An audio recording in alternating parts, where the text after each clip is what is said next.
Olá, meu amigo, muito boa tarde. Eu quero neste momento aproveitar a oportunidade, Como hoje, o noticiário hoje, ou seja, o que mais rola na notícia hoje é a crise sobre a água, então eu quero falar um pouquinho sobre a água. Mas antes de eu falar sobre a crise da água e sobre tudo que eu entendo a respeito da água, que é um produto natural que Deus deu para a humanidade para alimentá-la, porque querendo ou não, a água é um alimento, tá? O homem conseguiu privatizar aquilo que Deus nos deu, como uma forma de ele ganhar dinheiro. Mas eu quero mostrar na palavra de Deus que tudo quanto Deus fez foi bom. Está escrito aqui, olha, no último versículo do capítulo 1, está disso. E viu Deus tudo quanto tinha feito, e eis que era muito bom, e foi tarde e manhã, o dia sexto. Deus, tudo que ele fez, ao final ele viu que era bom. Tudo que Deus fez era bom. É bom, na verdade. É bom, só que o que acontece? Quando Deus criou os céus e a terra, o que Deus fez com isso?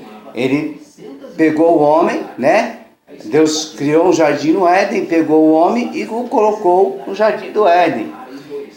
É importante entendermos que o objetivo de toda a criação de Deus foi você e eu, foi a humanidade. Este foi o objetivo de toda a criação de Deus. Céus, terra, animais, água e tudo que você possa imaginar que a terra hoje nos fornece, foi criado por Deus por nossa causa, para nós.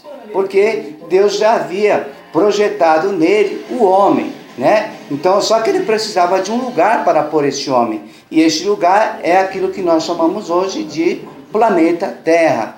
No planeta Terra, Deus deu ordem à Terra para que produzisse toda espécie de frutos, animais e todo tipo de alimento. Tudo que o homem precisava para se alimentar e para sobreviver, Deus havia criado, inclusive a água. A água potável, O que é a água potável? A água potável é água doce. É aquela água que você bebe todos os dias, A água potável. E hoje, o noticiário é a crise na água. Então nós estamos em crise com a água. Por que será que estamos com crise na água, hein? Por que será, É uma questão que carece de uma resposta muito justa, você não acha? Eu também acho. Bom, eu me lembro quando eu era pequeno, eu tinha na faixa de 6, 7 anos de idade, na minha casa havia um poço, chamado Poço d'Água. Em cima, sobre este poço, sobre uma parte deste poço, havia uma bomba. Essa bomba tinha um motor que tinha a função de trazer a água do fundo do poço para o recipiente, que é o que chamamos de caixa d'água, Então, nós tínhamos uma água purificada diretamente no poço, da onde nós extraímos esta água até o nosso recipiente. Eu estou falando da minha época. Épocas atrás, para que o homem tirasse a água, ele precisava do quê? Ele precisava, eu cheguei a pegar essa parte, de um sarilo, chamavam de sarilo, aquele negócio de você ter que rodar assim, que já foi colocado duas madeiras em cruz, uma de cada lado, e colocava-se o sarilo e alguma coisa para proteger esse sarilo. Na hora de puxar a água, na hora de trazer o peso para cima, ele não saísse do lugar e a pessoa não se machucasse. Isso tudo para a gente ter uma ideia como é que a água nos era fornecida há uns anos atrás. Depois veio a tecnologia da bomba e finalmente aí veio a privatização da água. Quando surgiu a ideia da privatização da água, para quem não sabe, Você que diz que estuda, que faz ciência, deixa eu te dizer uma coisa, amigo. O objetivo do homem ter privatizado a água não foi pensando em oferecer à sociedade uma água mais pura, mais límpida. Não foi esse o seu objetivo. Não foi esse o objetivo do homem. O objetivo do homem é ter tido a ideia de privatizar a água sobre sobre uma suposta purificação, foi pensando no din-din. Então hoje nós pagamos pela água, ou seja, por uma suposta purificação da água, para uma empresa. Aqui em São Paulo nós temos a Sabesp, que é a empresa de saneamento básico, né? Em outros estados deve ter outras empresas que devem cuidar desse departamento, dessa parte aí da água, tá? Mas eu quero falar mais especificamente aqui em São Paulo.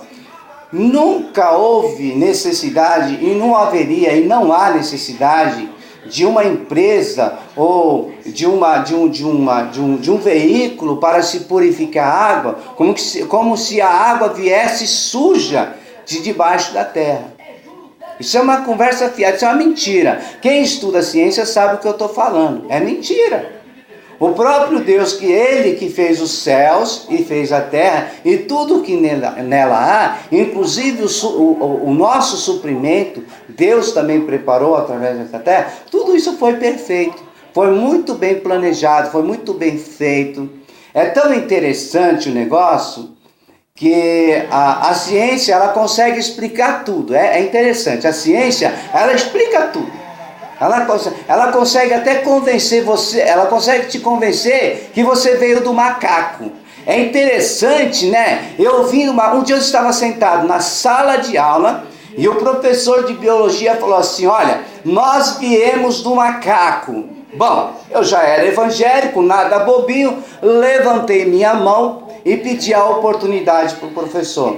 Falei: professor, pois não, meu aluno. Para não citar meu nome. Pois não, meu aluno, você já sabe o nome. Pois não, Anselmo, pode falar. Professor, se eu vim do macaco,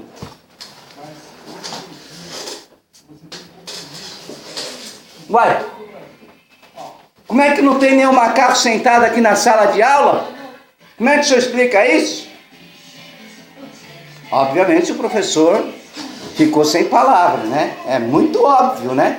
Porque de fato não tinha nenhum macaco sentado na sala de aula. Não tinha nenhum macaco, se fosse de sala em sala dentro da escola, não se encontraria um macaco, um animal macaco, com um caderno na mão, escrevendo no caderno e ouvindo o professor ensinar a lição. Então, já quebra a ciência de que o homem veio do macaco. Aí vem uma outra ciência miserável e maldita que diz que o homem veio do fruto da terra, porque a planta ela surgiu e ela foi criando genes e tal, e vão fazendo um monte de redemoinho para confundir a cabeça do ser humano e dizer: não, nós viemos da planta. Mentira! Nós não viemos da planta. Segundo a Bíblia Sagrada, em Gênesis capítulo 1, nós fomos feitos por Deus. Nós somos criação de Deus. Nós fomos feitos à imagem e à semelhança de Deus. Agora, voltando novamente para a água. O mesmo Deus que nos fez, o que Ele fez para mim, Ele fez perfeito. O ser humano, ele insiste em querer colocar Deus numa situação difícil perante a sua criação. Dizendo: está vendo, Deus foi imperfeito. Que agora nós somos obrigados a criar um sistema de purificação da água para que vocês não sejam envenenados pela água. Deus imperfeito? Imperfeito é você, imbecil. Você que é imperfeito. Você é dono do quê? O que é teu nessa vida? Você é dono da sua vida? Me diz aí, é dono da sua vida? Então morre para ver se você é dono da sua vida. Morre para ver se você é dono da sua esposa, se você é dono dos seus filhos. Morre para ver se você é dono da Sabesp, se você é dono... Morre para ver se você hoje eu fui presidente da República. Meus parabéns. Você atingiu o seu objetivo, meus parabéns. Eu até motivo você a continuar lutando para que futuramente você alcance novamente esse objetivo. Apesar de sabermos que os nossos governos são um governo injusto, tá? Ladrões, que não passam de ladrões. Os nossos governantes são ladrões. Eles roubam aquilo que é nosso, o nosso dinheiro, né? Aquele dinheiro que nós pagamos em forma de impostos para que haja manutenção para a nossa cidade, para o nosso estado e para o nosso país. Eles roubam, né? Mas ele lutou, claro, você lutou para chegar lá, meu amigo, para ser um presidente da República. Entrou para a história? Beleza, entrou para a história. Nos livros das escolas vai aparecer lá, presidente fulano de tal, ex-sindicalista, e não sei o que, blá, blá, blá, blá, blá, blá, blá, blá. Só que quando chegar o dia do fim do mundo, meu amigo, porque esse mundo vai ter um fim por causa do pecado, esse mundo está reservado para o dia da destruição, para o dia do grande juízo de Deus. A Bíblia Sagrada diz que esse mundo está reservado para fogo. Naquele dia a tua história vai morrer.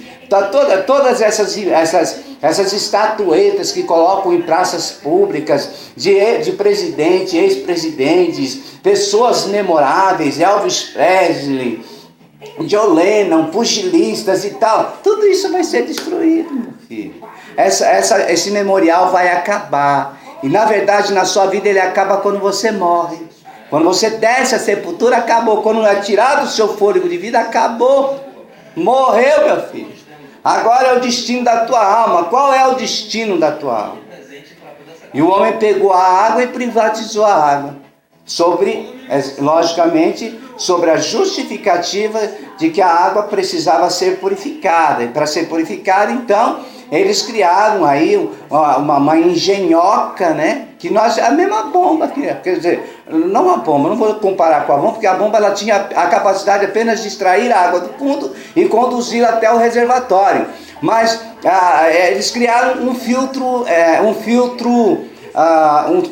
à parte, né? Eles criaram um filtro paralelo ao filtro natural de Deus. E agora se utilizam desse filtro paralelo, que é o filtro mais porcalhão e mais sujo que eu conheço na face da terra, que é esse que eles colocaram como paralelo ao filtro de Deus, que é perfeito e é o mais puro da terra, e cobra de você e de mim a água. Agora, você sabe qual é a moral desse vídeo aqui? A moral desse vídeo que eu acabei de ouvir aqui na Rede Record, mais especificamente no programa da tarde, que estão querendo privatizar a água do mar. E logo, logo, se você quer saber, vão também privatizar o ar também. Sabe por que eles vão privatizar o ar? Porque hoje, infelizmente, segundo foi detectado que há uma cava muito grande, um buraco muito grande na camada de ozônio do planeta. Essa camada de ozônio, segundo entende a ciência, e eu entendo biblicamente falando, que Deus colocou essa camada de ozônio no planeta como uma forma de nos proteger contra os raios mais fortes do Sol, que são os raios ultravioletas. Como eles conseguiram furar o coador, né? Eles furaram o coador, né? Então esse coador tem que ser descartado, meu filho. E eles vão ter que criar um coador novo. E esse coador novo, meu amigo, vai gerar um custo para mim e para você. Você sabia disso? Não sabia, né? Então fique sabendo. Logo, nós já pagamos já por essa desgraça, né, que a humanidade causou na Terra, né? Ou seja, no planeta, né? Fazendo esse lindo buraco que há aí, lindo entre aspas, Deus que me guarde, esse buraco que há na camada de ozônio, né? Então nós já sofremos os raios, já recebemos aí os raios ultravioletas do Sol, que hoje infelizmente geram uma série de doenças, inclusive o câncer de pele. Meu amigo, eu quero deixar isso postado para você saber de uma coisa.